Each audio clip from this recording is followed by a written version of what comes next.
ఇవాళ కొన్ని పత్రికలలో రాస్తున్నారు రేషన్ కార్డుల విధానాన్ని ఉపసంహరించుకున్నారని. ఈ పత్రికలకు మరి ఎవరు చెప్తారో నాకైతే తెలియదు, కానీ వాళ్ళకి రేషన్ కార్డుకి ఈరోజు ప్రవేశపెడుతున్న ఫ్యామిలీ డిజిటల్ కార్డుకి తేడా తెలియకపోవడం దురదృష్టకరం. ఇంతకుముందు పేపర్ల మీద మాన్యువల్లో కార్డులు ఇచ్చేవాళ్ళు.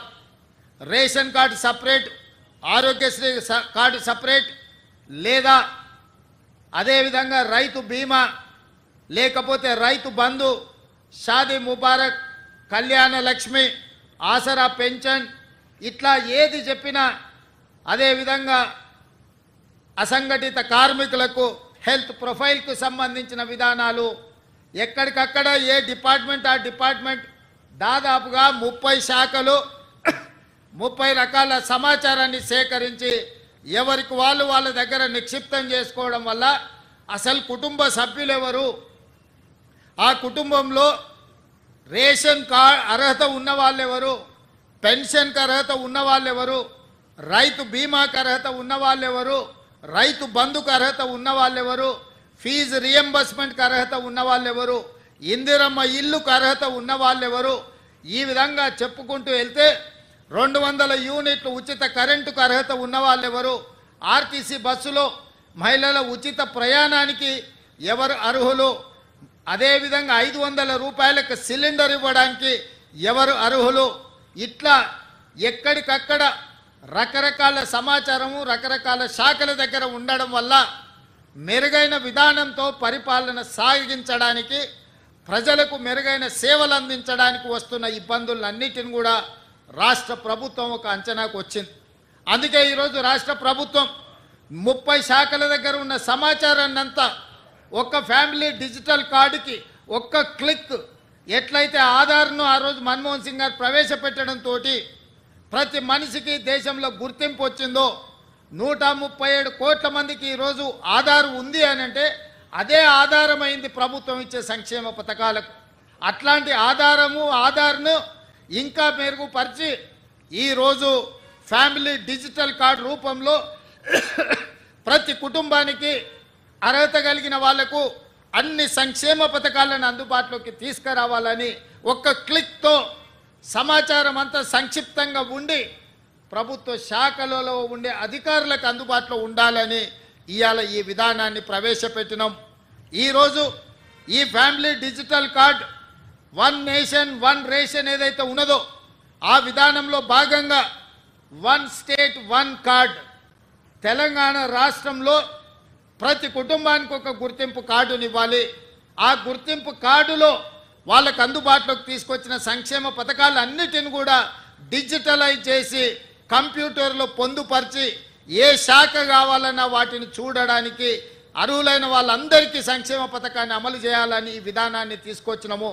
ఇవాళ ఈరోజు ప్రవేశపెడుతున్న ఫ్యామిలీ డిజిటల్ కార్డు, ఇదే రేషన్ కార్డు, ఇదే మీ ఆరోగ్యశ్రీ కార్డు, ఇదే మీ రైతు బీమా కార్డు, ఇదే మీ ఫీజు రియంబర్స్మెంట్ కార్డు, ఇదే మీ ఇందిరమ్మ ఇల్లుకు అర్హత, ఇదే మీకు కళ్యాణ లక్ష్మిని పొందడానికి అర్హత వస్తుంది.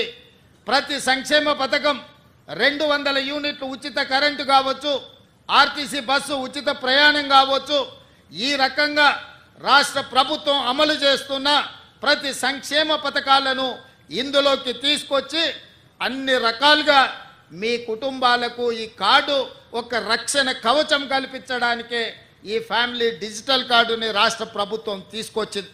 ఇదే కాదు, ఈరోజు చాలామంది నన్ను కలుస్తున్నారు, అయ్యా మా పిల్లగాడికి పెళ్ళి అయింది, మా ఇంటికి కోడలు వచ్చింది, మా పిల్లగాడికి కూడా సపరేట్ రేషన్ కార్డు కావాలి.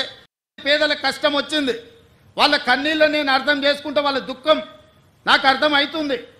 మధ్యతరగతి వాళ్ళు జీవితాంతం కష్టపడి సంపాదించుకున్నది కొంతమంది మోసగాళ్ళ చేత నమ్మి మోసపోయి టీఆర్ఎస్ సన్నాసులను నమ్మి లక్షల రూపాయలు పెట్టి కొనుక్కున్న ఇల్లు అధికారులు వచ్చి కూలగొడితే ఆ కుటుంబం యొక్క దుఃఖం, ఆ బాధ నాకు తెలుసు.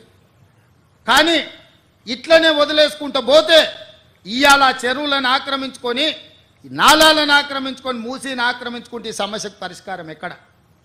ఇవాళ వాళ్ళని తొలగిద్దాం, తొలగించినప్పుడు వాళ్ళకు వచ్చిన నష్టాన్ని ఏ విధంగా భర్తీ చేద్దామో మీరు సూచన ఇవ్వండి.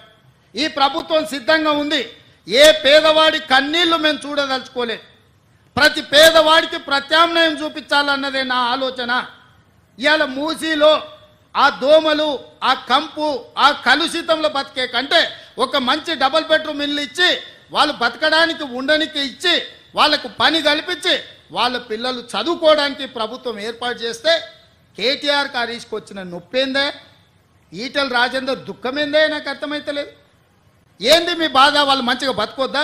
వాళ్ళు ఎప్పటికీ పేదోళ్ళలాగానే ఉండాలి, మూసీళ్ళే ఉండాలి. వాళ్ళ పేదరికం చూపించి వాళ్ళ దగ్గర ఓట్లు వేసుకొని మీరు ఎమ్మెల్యేలు ఎంపీలు కావాలనా? వాళ్ళు మంచిగా బతకొద్దా? వాళ్ళు మంచిగా బతుకుతే వాళ్ళ పిల్లలు చదువుకుంటే మీ దొరతనాన్ని ప్రశ్నిస్తారని చెప్పి ఈరోజు మీరు అడ్డం పడుతున్నారా? అదేవిధంగా బఫర్ జోన్లు ఉన్నోళ్ళను మీలాంటి మోసగాళ్ళు వాళ్ళకి అమ్ముతే వాళ్ళకి ఏ నష్టపరిహారం ఇద్దామో చెప్పండి. ప్రభుత్వం గొట్టుపోలే, ప్రభుత్వం మొత్తం దివాలా తీయలే. నువ్వు 7 లక్షల కోట్ల రూపాయలు అప్పు చేసినా ఈ ప్రభుత్వానికి చిత్తశుద్ధి ఉంది. ప్రభుత్వం నిధులు తెద్దాం, తెచ్చి వాళ్ళని ఆదుకుందాం. ఏ విధంగా వాళ్ళను తొలగించడం ద్వారా వాళ్ళకి న్యాయం చేద్దామో చెప్పండి. చెరువులలో ఉన్న ఎఫ్టీఎల్లు తొలగించాల్సిందే, బఫర్ జోన్ అక్రమ నిర్మాణాలు తొలగించాల్సిందే, కాలువల నాలాల ఆక్రమణలు తొలగించాల్సిందే, మూసీలో ఉన్న అక్రమ నిర్మాణాల నుంచి బెడ్లో మూసి రివర్ బెడ్లో ఉన్న పేదల ఇల్లు తొలగించాల్సిందే, బఫర్ జోన్లు ఉన్నాయి తొలగించాల్సిందే. తొలగించేటప్పుడు వాళ్ళకి ఏ విధంగా ఆదుకోవాలనో ప్రభుత్వం ప్రణాళిక చేస్తుంది. మీ దగ్గర ఏమన్నా సూచన ఉంటే చెప్పండి. మొదటి ప్రణాళిక మూసి రివర్ బెడ్లు ఉన్న వాళ్ళకి డబుల్ బెడ్రూమ్ ఇల్లు ఇచ్చి తొవ్వ ఖర్చులకు కూడా 25,000 రూపాయలు ఇస్తున్నాం. ఎప్పుడన్నా మీరు ఆలోచన చేసిండ్రా పేదోనికి ఇల్లు ఇవ్వాలి, పేదోని ఆత్మగౌరవంతో బతికేటట్టు చూడాలని? ఈ పనులు చేసేటప్పుడు పేదలకు వచ్చింది బాధ. నాకు కూడా బాధ ఉంది, నాకు కూడా చాలా బాధ అనిపించింది సోషల్ మీడియాలో, లేకపోతే కొంతమంది వాళ్ళ బాధ వెలుబుచ్చుతున్నప్పుడు. కానీ వాళ్ళని ఆదుకుందాం. ఏ విధంగా ఆదుకుందాం మీరు చెప్పండి, ప్రత్యామ్నాయం చెప్పండి. మీరు ప్రతిపక్షాలు అంటున్నారు కదా, 10 ఏళ్ళు పాలించడం అంటున్నారు కదా, పరిపాలన అనుభవం ఉంది అంటున్నారు కదా. మీ 10 ఏళ్ల పరిపాలన దోపిడీకే పనికొస్తుందా? ప్రజలకు పేదలకు సంక్షేమం అమలు చేయడానికి పనికిరాదా? రాజేందర్ గారు, నరేంద్ర మోడీ గారిని అడగండి, ఈ పేదలను ఎట్లా ఆదుకుందామో నిధులు తెద్దాం. మాకేం అభ్యంతరం లేదు. పిలువు మీ కిషన్ రెడ్డిని, బండి సంజయ్ గారిని, నువ్వే లీడ్ చేయి, నువ్వే ముందు ఉండు, మేము నీ వెనకాల నించుంటాం. 10 ఏళ్ళు మంత్రిగా చేసినావు కదా రాజేందర్ గారు, రాష్ట్రంలో నీకు అనుభవం ఉంది కదా, ఈరోజు ఎంపీ కదా, మీ నాయకుడు నరేంద్ర మోడీ ప్రధానమంత్రిగా ఉన్నాడు కదా, నువ్వే మా ముందు వరుసలు నిలబడి మేము మీ వెనకాల ఉంటాం. నా మొత్తం మంత్రివర్గాన్ని తీసుకొని వెనకాల వస్తాం. మోడీ దగ్గరికి పోదాంపా, ఓ 25,000 కోట్ల రూపాయలు ఇప్పి. ఎవరు వద్దన్నారు? లేదు. ప్రభుత్వం ఏం చేయాలనో చెప్పు. ఇల్లు లేని పేదవాడికి ఇల్లు ఇవ్వడం నేరమా? వాళ్ళ పిల్లలకు చదువు చెప్పించడం నేరమా? వాళ్ళ ఇల్లు తరలించడానికి 25,000 రూపాయలు వాళ్ళకి తోవ ఖర్చులకు ఇవ్వడం నేరమా?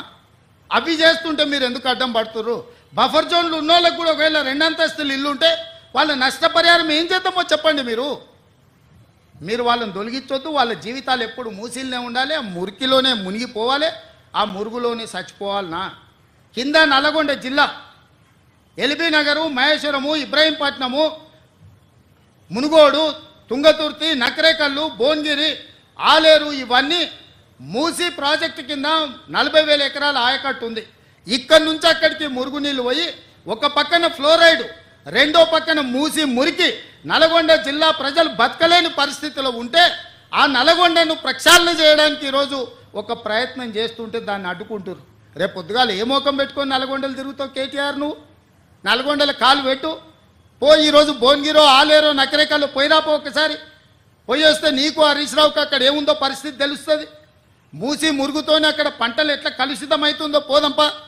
అక్కడ నీళ్లు తాగి పశువులు చచ్చిపోతున్నాయి. అక్కడ పాలు, కూరగాయలు కూడా తినలేని పరిస్థితి ఉన్నాయి.